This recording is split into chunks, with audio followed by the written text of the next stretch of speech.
Attorney Rufil Fernandez Banyok. Attorney Rufil Fernandez Banyok. Straight to the point. O karon, ania ang inyong anchorman. Non in imposumos a liquid adversus veritatem sed pro veritate. Wa kitay mahimo aron sa pagpakigbatok sa kamatuoran, kundi aron sa pagdapig sa kamatuoran. Straight to the point. Luzon, Visayas ug Mindanao, Pilipinas, ug sa katawhan kutob sa mabot sa tong Sibya sa tibuok kalibutan via internet. Mayong buntag ug kumusta live gikan sa Queen City of the South, Cebu City, Philippines. Welcome nining atong tulumanon ug inyong tulumanon. Straight to the point. Kini lang gyapon ubos sa kalagad sa kahanginan kasama ang Rufil Fernandez Banyok. Mao'y paday makiguban kaninyo nining laing adlaw sa atong pagpakigbisog. Adlaw karon mahigala nga Martes, pitsa 25 na buwan sa Agosto tuig 2026. Straight to the point. Sa gihapon natagantag pagtagad ang mga issues nga may labot ng lungsod, nagbagang mga expose, naguna mga reports, dinhi lamang gihapon mga higala sa atong pagban-uban nining atong tulumanon ug inyong tulumanon. Straight to the point. Nagunas to may iskutanan karon nga buntaga makigsunan. Bagyong Obet nakagawas ra usab sa dayon sa Philippine Area of Responsibility kun PAR pasado alas 9 kagabi.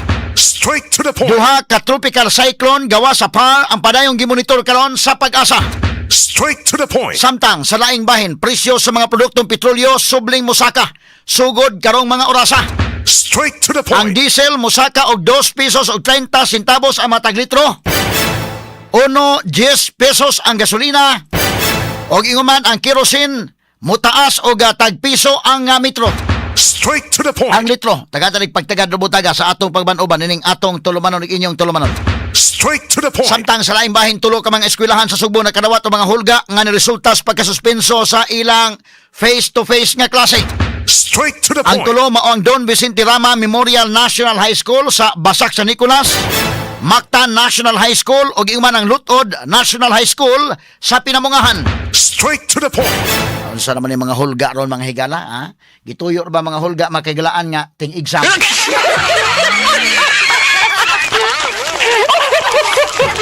Malagmit ni mga higala o kinini ang ambot, tinuod ba ning inanay nga hulga mga sukitig paminaw or baka tungod sa examinations nga mga panahon karon mao na nga labi pag wa pa makapreparar ka sa mangke, ha? Bulabugon pa di madayon ng exam.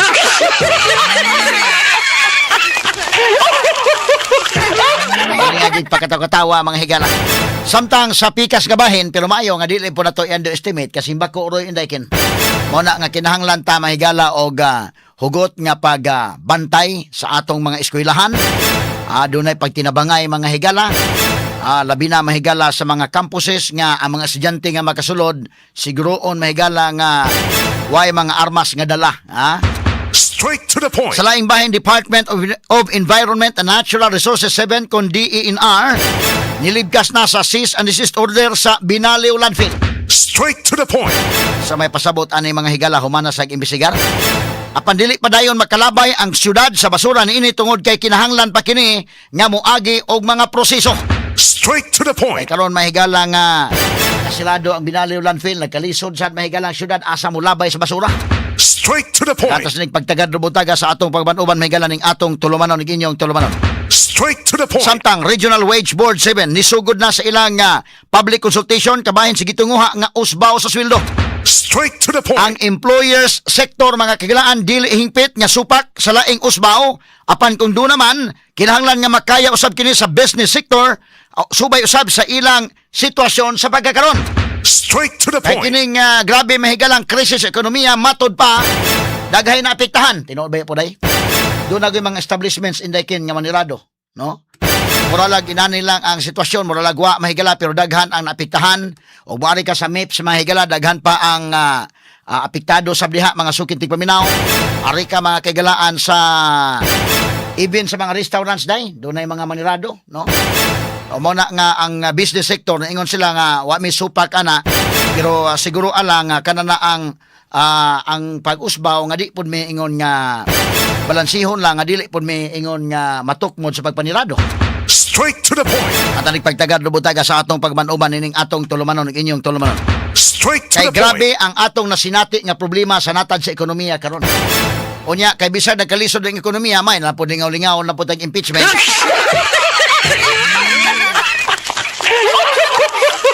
Wahan makalimot ang mga higala nga wanay bugas balay dai kasamangkit.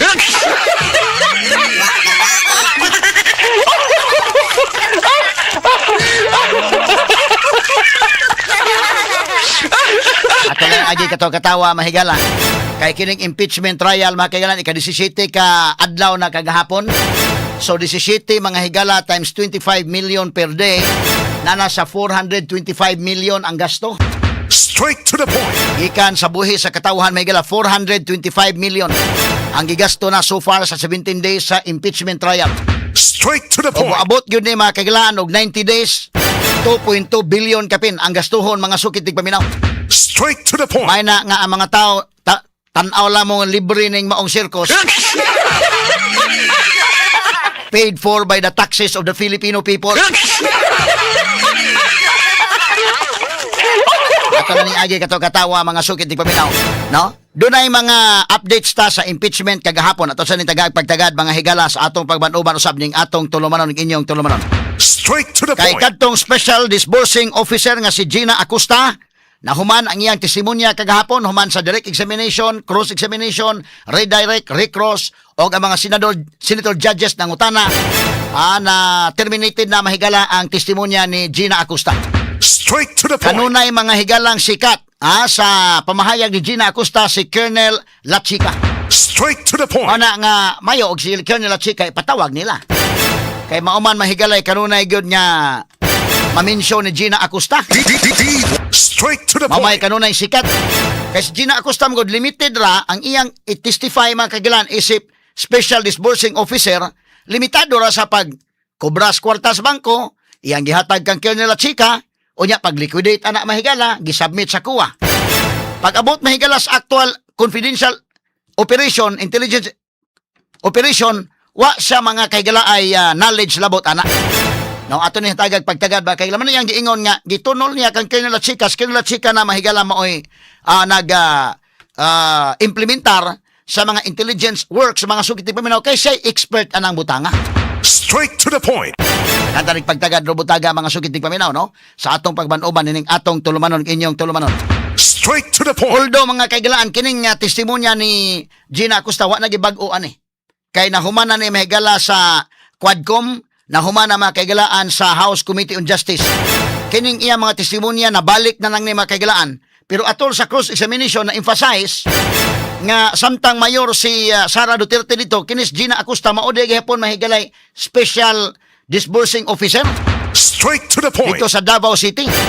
Sa pagkamayor ni Sara Duterte dito mahigalawa giyoy question ang ilang confidential funds. Straight to the point. Anong karon gi-question naman, ha? Kini si Gina Acosta mahigala pagkadto nga pangutana kung gi-coach pa to mahigalang iyang tubag. Medyo o pabor pag itong Sara Duterte mga higala. Pero ito yung tubag fair lang nga pagkatubag mahigala.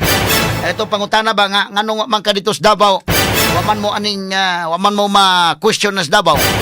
Karon pa mo ma-question. Straight to the point. Mutubag sa Gina Acosta to, di pa manggod impeachable official Sara adto, wa pa po interesado nga tanggalon siya.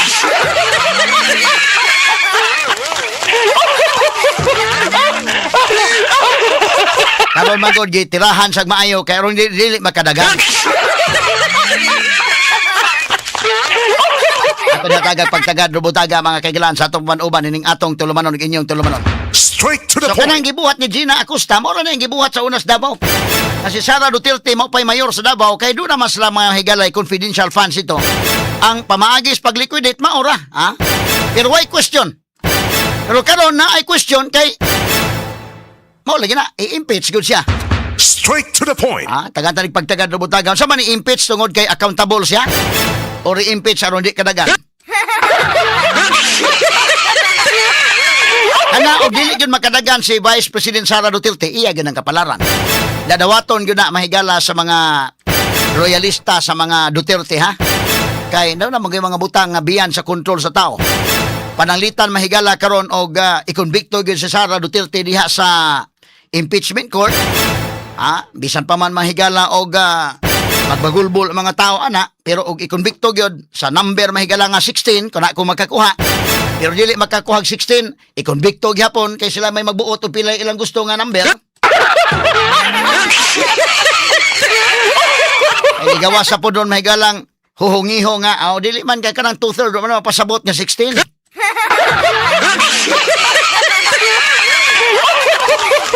Umingon nga pila man gid ay ang 2/3, depende lang sa maabot.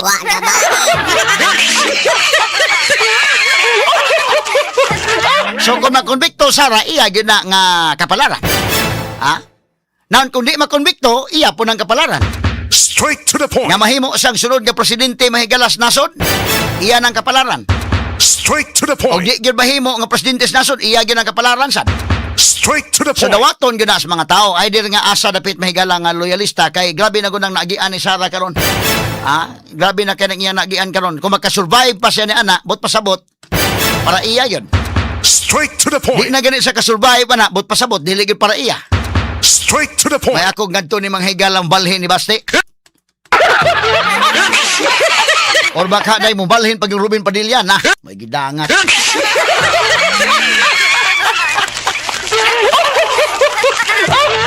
Atay pagtagad lubutaga mga higala sa atong pabanuban usab ning atong tulumanon inyong tulumanon.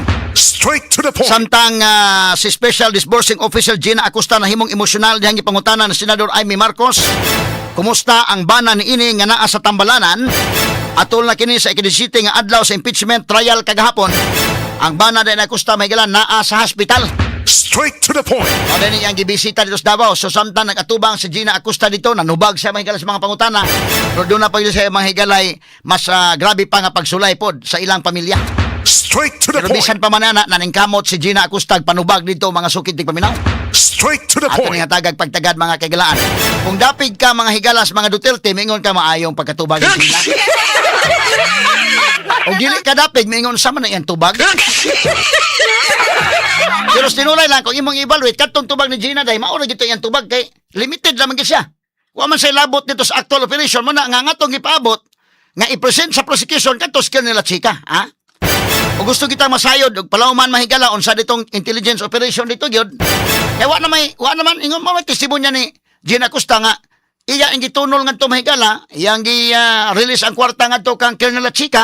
Kay siya may expert ana Straight to the point. ngadto sa intelligence world sa kalibutan mahigala dito sa lahi mo gani nga kalibutan mahigala intelligence. Lahi ni nga kalibutan intelligence community. So ngadto nga kalibutan wa na sa musuo dito. So kung gusto nga palawman yun, ato paabuton ko sige ilang ipresentar skill nila chika. Straight to the point. Pero pa man sila plano, dahil hantod karon matod pa. Apil na sa lista sa prosecution si Colonel Chica pero wa pa siya ka-decide kung ila ba mga higalang ipresentar. Straight to the Wala point. itong paabuton mga sukit tig paminaw. Straight to the point. Samtang sa pikas nga bahin, atong hatagad pagtagad kini uban pang mga iskutanan yung mabati exclusive over DYHP RMN Cebu 612 sa dial sa inyong mga radyo sa 93.9 IFM. Yo!